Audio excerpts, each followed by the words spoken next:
Welcome to Stories with a Twang. I'm Nathan. For today's episode, I'm going to read A Glow in the Dungeon from Jeffrey Introduces 13 More Southern Ghosts by Catherine Tucker Wyndham. Spanish Colonel Garcia Marti and his wife Dolores had arrived in St. Augustine in July 1784, not long after England had ceded the Floridas back to Spain. Colonel Marti was not happy with his new assignment, considering it unworthy of a man with his military background. St. Augustine was an isolated military post, heavily dependent on outside sources for even its most basic supplies, and the disgruntled colonel felt the city, if such it could be called, was hardly worth defending. His wife, considerably younger than her brusque husband, was not happy either. The mosquitoes were terrible, and the threat of fever was constant. Dolores was thankful that she had brought with her a large wardrobe of fashionable clothes, and she was particularly pleased to have a supply of her favorite perfume, an unusual scent she always wore. The one thing that interested Colonel Marti at his new post was Castillo de San Marcos, the massive fortress which since the late 1600s had defended St. Augustine.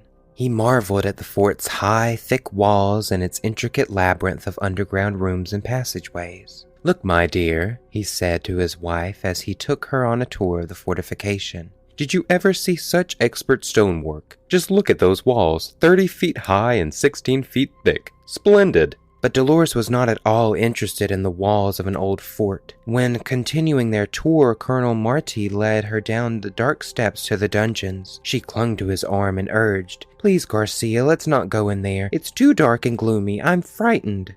The colonel laughed, but he humored his wife, as he usually did, and escorted her up the steps and into the sunlight of the courtyard. Standing in that courtyard was Captain Manuel Abella, the colonel's assistant. The colonel did not particularly like Captain Abella. He considered him something of an opportunist, and also he instinctively distrusted any man as handsome as him. But he did call the young officer over to introduce him to his wife. Dolores was still trembling, even in the hot Florida sun, from her glimpse of the dungeons. But when she tried to explain her depressed feeling of danger and foreboding, the two men laughed at her. At the sound of this mirth, Dolores looked straight at Captain Abella for the first time. There was something about his laughter that attracted her. It had nothing of the taunting, humiliating ring of Colonel Marti's laughter, but had instead a note of sympathetic understanding. His dark eyes reflected that same compassion. Dolores looked away quickly. Her husband was a very jealous man, and she did not wish to do anything, not even return an innocent smile which would provoke him. Colonel Marti, however, appeared not to have noticed the quick exchange of glances. "Captain Abella," he said, "I had wanted to show my wife the view of the sea from the turret, but I must complete my report to send to the officials in Cuba. The boat sails tonight. Please escort Senora Marti to the tower and show her the other unusual features of the fortress. Perhaps you can stir her interest in Castillo de San Marcos more than I have been able to." Then the colonel went to his headquarters, leaving Dolores and Captain Abella to explore the fort together. Colonel Marti's motives are not clear. Perhaps he really did want to complete his reports, but there have been suggestions that he wanted to test his beautiful wife's fidelity. The captain and the colonel's lady dutifully climbed the tower to look at the sea, just as they had been instructed. Then they leaned against the parapet and looked at each other, without any instruction at all. They did not speak for several minutes. Then Captain Abella asked softly, "Are you happy here in St. Augustine?" "No," replied Dolores. "Are you?" "Now I am," he responded as he took her hand and kissed it. So that is how it started, that clandestine romance between Senora Dolores Marti and Captain Manuel Abella.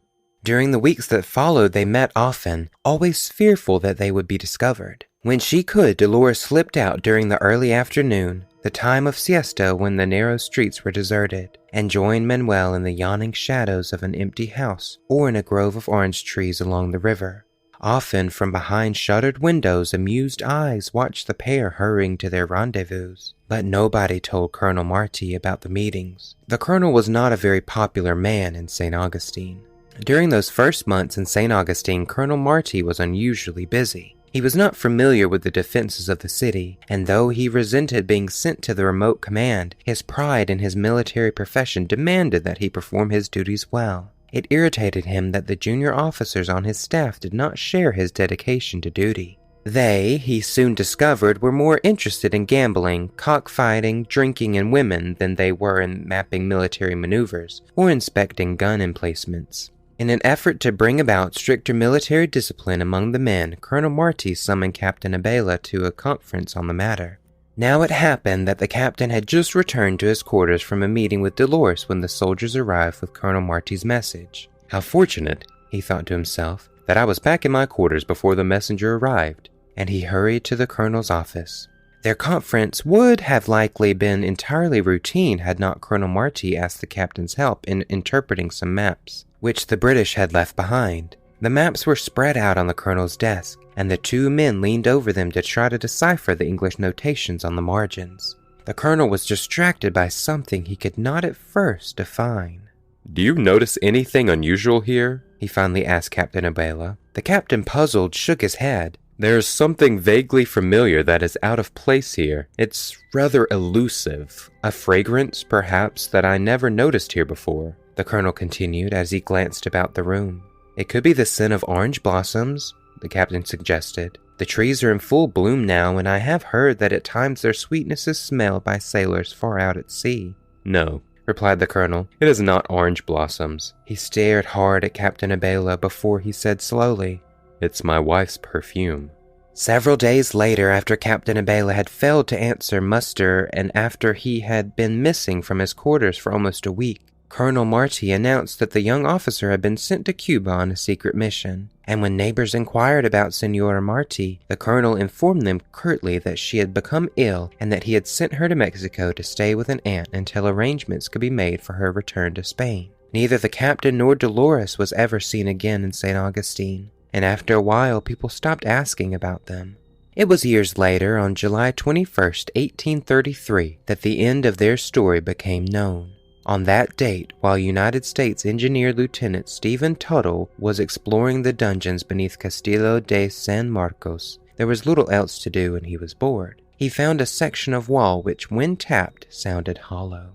The soldier used his bayonet to chip away the mortar until he could remove some of the stones from the wall.